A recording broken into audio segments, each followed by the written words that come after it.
Selamat siang semuanya. Kesempatan kali ini kita akan membahas agenda 4 atau agenda terakhir mengenai habituasi.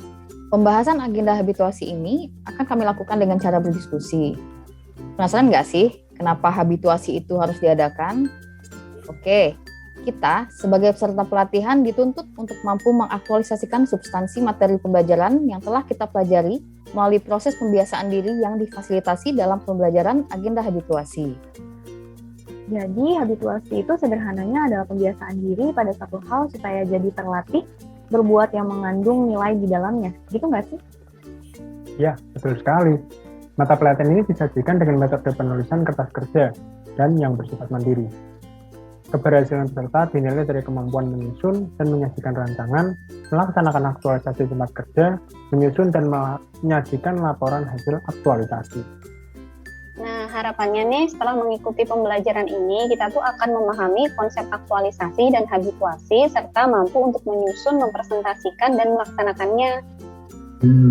Kemudian agar kita lebih memahami apa itu habituasi, saya akan menjelaskan tentang konsep habituasi ini. Dalam pembelajaran habituasi, kita diharapkan dapat membangun karakter sebagai PNS yang profesional, karena terbiasa melalui intervensi tertentu yang akan diimplementasikan pada satuan kerja. Intervensi ini tercipta agar memicu respon positif, dimulai dari hal terkecil atau yang paling dibutuhkan. Misalnya, aktivitas rutin dalam menyelesaikan pekerjaan atau hal-hal lainnya yang dapat menarik perhatian dan layak didiskusikan guna mendukung efektivitas dan efisiensi dalam bekerja. Oh iya, sebagai tambahan, untuk menjaga habituasi ini, kita disarankan untuk menemukan role model yang akan dijadikan figur atau contoh teladan.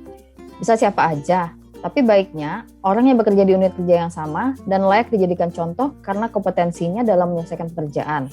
Nah, pertanyaannya, setelah dapat, kita harus apa? Kalau udah dapet tuh, Mbak Cici, selanjutnya untuk menciptakan intervensi dalam pembelajaran habituasi bisa pakai konsep aktualisasi.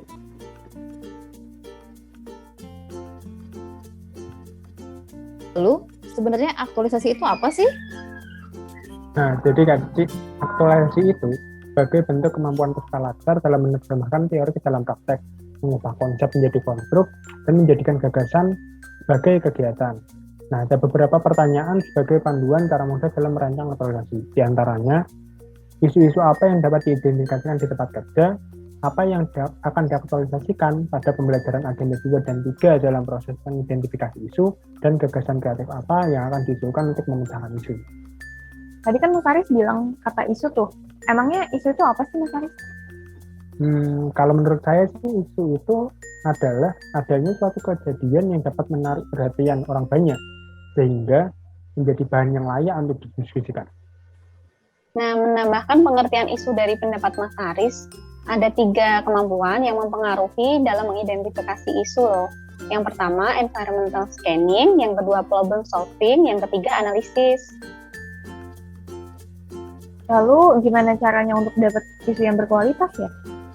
Pertanyaan yang menarik. Jadi untuk teman-teman ketahui, di dalam proses penetapan isu yang berkualitas, kita juga dapat menggunakan alat bantu dengan kriteria TKL, aktual, problematik, kehalayakan, layak, atau alat bantu analisis USD, urgency, seriousness, growth, dengan menetapkan rentang penilaian 1-5. Kita juga bisa menggunakan alat bantu lainnya, seperti mind map diagram, respon diagram, dan analisis SWOT. Nah, alat-alat bantu tersebut digunakan sebagai bukti bahwa kita telah menunjukkan kemampuan berpikir analisis dalam diri yang didukung data dan fakta yang relevan serta dapat dipertanggungjawabkan. Gitu ya. Jadi kan kita sudah dapat isu nih. Lalu kita ngapain lagi nih setelah dapat isu? Nah, setelah dapat isu itu, kita masuk ke dalam tahap pembelajaran aktualisasi. Pada saat mulai perancangan aktualisasi, kita harus memuat aktivitas, antara lain identifikasi isu yang terjadi dan harus segera dipecahkan. Kemudian, pemecahan isu itu sendiri dengan menyusunnya dalam daftar rencana, tahapan, dan output kegiatan.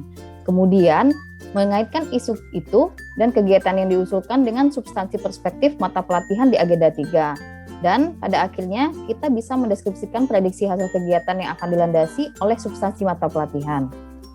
nambahin nih, setelah merancang aktualisasi itu selanjutnya adalah mempresentasikan rancangan aktualisasi tersebut.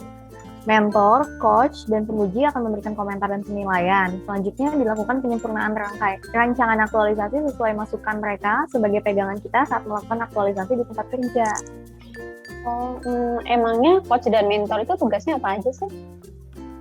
Kalau coach dan mentor itu tugasnya mereka punya kewajiban untuk memandu kita dan mengawasi pelaksanaan kegiatan, ketepatan aktualisasi substansi materi pokok, kualitas pencapaian hasil kegiatan, kontribusi hasil kegiatan terhadap visi, misi dan tujuan organisasi, serta kontribusi hasil kegiatan terhadap penguatan nilai organisasi.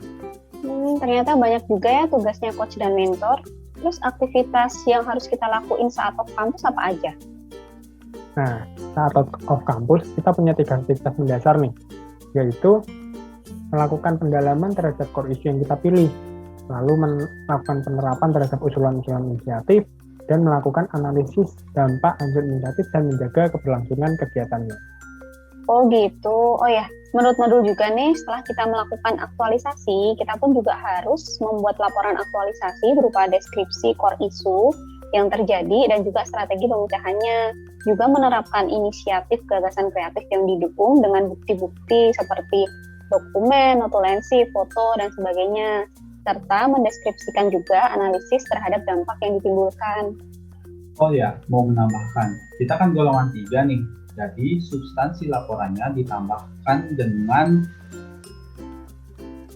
pendeskripsian analisis dampak jika nilai-nilai dasar PNS tidak diterapkan dalam pelaksanaan tugas jabatan terkait dengan gagasan pemecahan isu yang diangkat. Nah, nantinya pada saat kita kembali ke tempat pelatihan, kita itu akan diberikan bimbingan oleh coach untuk melakukan finalisasi laporan hasil pelaksanaan pekerjaan aktualisasi dan melakukan persiapan untuk mempresentasikan laporan melalui seminar pada kegiatan evaluasi aktualisasi. Terus setelah kita menyelesaikan laporan aktualisasi, kita tuh harus mempresentasikan hasil aktualisasi tersebut dalam suatu seminar, tahu? Oh iya, dalam seminar itu nanti kita tuh diberi waktu 20 menit loh untuk mempresentasikan laporan aktualisasi kita. Nah, ada 4 komponen utama tuh yang harus kita presentasikan.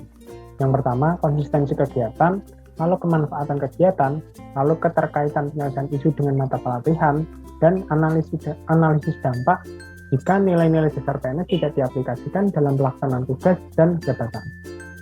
Selain itu nih Riz, kita tuh juga dituntut untuk menunjukkan komitmen untuk melakukan aktualisasi yang telah kita pelajari sebagai bentuk penguasaan kompetensi.